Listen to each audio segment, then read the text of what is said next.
നമ്മുടെ വീടുകളിലെ മുറ്റം അത് ചെറുതായിക്കോട്ടെ വലുതായിക്കോട്ടെ അവിടെ കുറച്ചധികം പ്ലാന്റ്സ് കുറച്ചധികം ഭംഗിയിൽ നമ്മൾ സെറ്റ് ചെയ്ത് വെച്ച് കഴിഞ്ഞാൽ ആ ഒരു രസം അത് വേറെ തന്നെയാണ് കേട്ടോ. അത് എക്സ്പീരിയൻസ് ചെയ്തവർക്ക് മാത്രമേ മനസ്സിലാവുള്ളൂ. ഇപ്പൊക്കെ കുറേയൊക്കെ മാറ്റം വന്നിട്ടുണ്ട് അല്ലേ. കുറേയൊക്കെ ആളുകൾ വീടിൻ്റെ അകത്തും പുറത്തൊക്കെ നന്നായിട്ട് പ്ലാന്റ്സ് സെറ്റ് ചെയ്ത് വെച്ചിട്ടുണ്ട്. കാരണം എന്ന് വെച്ചാൽ ആ ഒരു ഫ്രഷ്നെസ് അത് വേറെ തന്നെയാണ്. അപ്പോൾ ഇന്ന് ഞാനുള്ളത് നമ്മുടെ സ്ഥിരം സ്നേഹ നഴ്സറിയിലാണ്. അവിടുന്ന് കുറച്ചധികം പ്ലാന്റ്സ് വാങ്ങിക്കാൻ പോയതാണ്. അപ്പോൾ എനിക്കൊരു ഐഡിയ ഉണ്ടായിരുന്നത് എന്താണെന്ന് വെച്ചാൽ എൻ്റെ വിൻഡോ സൈഡ് ഒന്ന് സെറ്റ് ചെയ്ത് വെക്കണം. രാവിലെ എണീറ്റ് കഴിഞ്ഞാൽ നേരെ കാണുന്നത് ആ വിൻഡോ ആണ്. അതിൻ്റെ അവിടുന്ന് നന്നായിട്ട് വെളിച്ചം വരും കേട്ടോ. നമ്മൾ കിഴക്ക് സൈഡിലായതുകൊണ്ട് ആ ഉദിച്ചു വരുന്ന സൂര്യൻ നേരെ നമ്മുടെ കണ്ണിക്കാണ്. നമ്മളത് ഉദിച്ചു കഴിഞ്ഞാൽ പിന്നെ അവിടെ കിടക്കൽ എളുപ്പമല്ല.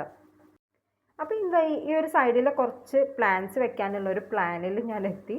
അപ്പോൾ രാവിലെ എണീറ്റ് വരുമ്പോൾ നല്ല പൂക്കളൊക്കെ വിരിഞ്ഞ് നിൽക്കുന്നത് നമ്മൾ അതിന് രാവിലെ തന്നെ വെള്ളമൊക്കെ തെളിച്ച് കൊടുത്തിട്ട് പിന്നെ നമ്മൾ ഫ്രഷ് ആയിട്ട് വർക്കൊക്കെ സ്റ്റാർട്ട് ചെയ്തെന്നൊക്കെ ചിന്തിച്ച് നോക്കിയേ, അടിപൊളിയായിരിക്കും അല്ലേ. നമ്മുടെ ഈ ഒരു ബിസി ലൈഫിൽ വേറെ എന്താണ് നമുക്ക് എൻജോയ് ചെയ്യാൻ ബാക്കിയുള്ളത്? ഒന്നുമില്ല. തിക്കും തിരക്കും പിടിച്ച ജീവിതങ്ങളാണ് എല്ലാവരും പോയിക്കൊണ്ടിരിക്കുന്നത്. അപ്പോൾ ഞാൻ വാങ്ങിച്ചത് എന്താണെന്ന് വെച്ചാൽ ഡിഫറെൻറ്റ് കളേഴ്സിലുള്ള 3 റോസാണ് കേട്ടോ. ഒന്നൊരു യെല്ലോയിഷ് കളറും വൈറ്റും കൂടിയിട്ട്. അത് വിരിഞ്ഞ് വരുമ്പോൾ വൈറ്റാണ്, വല്ലാണ്ട് അങ്ങ് വിരിയുമ്പോഴത്തേക്കാണ് യെല്ലോയിഷ് കളർ ആവുന്നത്. പിന്നെ ഒരു പീച്ച് കളറിൽ ഞാൻ കണ്ടു, അതും ചേഞ്ച് റോസ് ആണ് കേട്ടോ. അത് കളറ് മാറി മാറി വരും. പിന്നെ നോർമൽ ഒരു റെഡ്, നല്ലൊരു റെഡ്. പിന്നെ ഈ ഒരു പ്ലാന്റിൻ്റെ പേര് എനിക്കറിയാൻ പാടില്ല, അറിയാവുന്നവരുണ്ടല്ലോ ഒന്ന് കമൻറ്റ് ചെയ്തേക്കണേ. പിന്നെ ഇതെല്ലാം കൂടി സെറ്റ് ചെയ്ത് വെക്കാൻ ഞാൻ വാങ്ങിച്ച പോട്ട് എങ്ങനെയുണ്ട്, നിങ്ങൾക്ക് ഇഷ്ടമായോ? അറ്റ് എ ടൈം നമുക്ക് ഈ ഒരു പോട്ടിൽ 3 പ്ലാന്റ്സ് വരെ വെക്കാൻ പറ്റും. അത്യാവശ്യം നല്ല മണ്ണ് നിറയ്ക്കാൻ പറ്റും കേട്ടോ. ഇങ്ങനെ കാണുന്ന പോലെയല്ല, നല്ല വലുപ്പമുണ്ട്.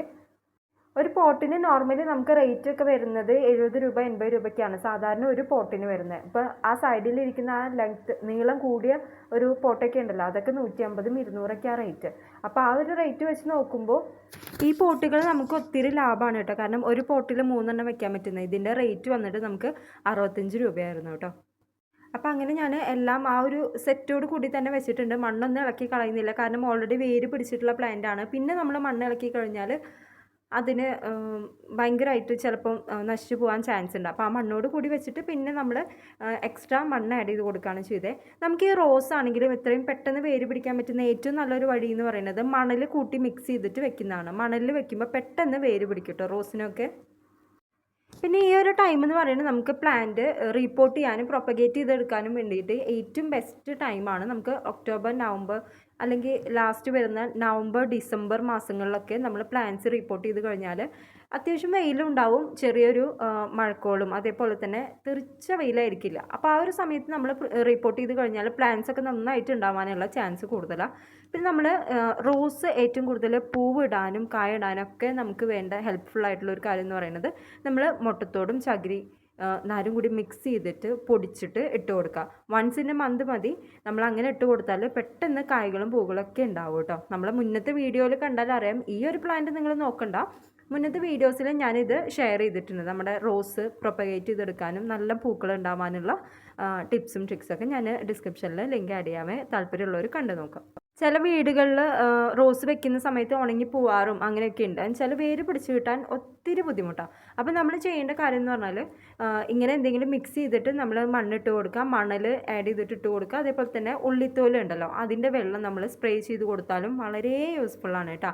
അത് 2-3 ദിവസം ആ ഒരു വെള്ളത്തിൽ നമ്മളിപ്പോൾ ചുവന്നുള്ളി അങ്ങനത്തെ കാര്യങ്ങളൊക്കെ ഉണ്ടല്ലോ, അതൊക്കെ തൊലിച്ചിട്ട് അതിലിട്ട് കൊടുക്കുക. തൊലി അത് 2-3 ദിവസം കഴിഞ്ഞ് ഡൈല്യൂട്ട് ചെയ്തിട്ട് കുറച്ചധികം വെള്ളത്തിൽ തെളിയെടുത്ത് മിക്സ് ചെയ്ത് അത് അടിച്ചു കൊടുത്താൽ നന്നായിട്ട് പ്രൊപ്പഗേറ്റ് ചെയ്തെടുക്കുക.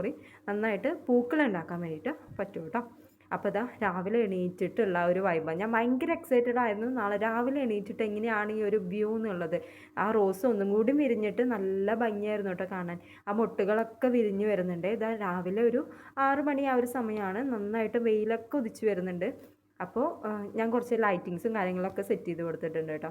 എങ്ങനെയുണ്ട് ഈ ഒരു വ്യൂ കാണാനായിട്ട്? നിങ്ങൾക്ക് എല്ലാവർക്കും ഇഷ്ടമായി? അപ്പോൾ നിങ്ങളുടെ വീട്ടിലോ വിൻഡോസിലോ അല്ലെങ്കിൽ സിറ്റ് ഔട്ടിലോ ഒക്കെ നിങ്ങൾ ഇതേപോലെ സെറ്റ് ചെയ്ത് കഴിഞ്ഞാൽ നമുക്ക് മൈൻഡിന് പീസ്ഫുൾ ആക്കാൻ പറ്റുന്ന ഏറ്റവും നല്ലൊരു കാര്യം എന്ന് പറയുന്നത് പ്രയറും അതേപോലെ തന്നെ പ്ലാന്റ്സ് പരിപാലിക്കുക എന്നുള്ളത് ഞാൻ പറയും. അപ്പോൾ അതൊരു എക്സ്പീരിയൻസ് നല്ലത് തന്നെയാണ്. എല്ലാവരും ട്രൈ ഔട്ട് ചെയ്ത് നോക്കുക.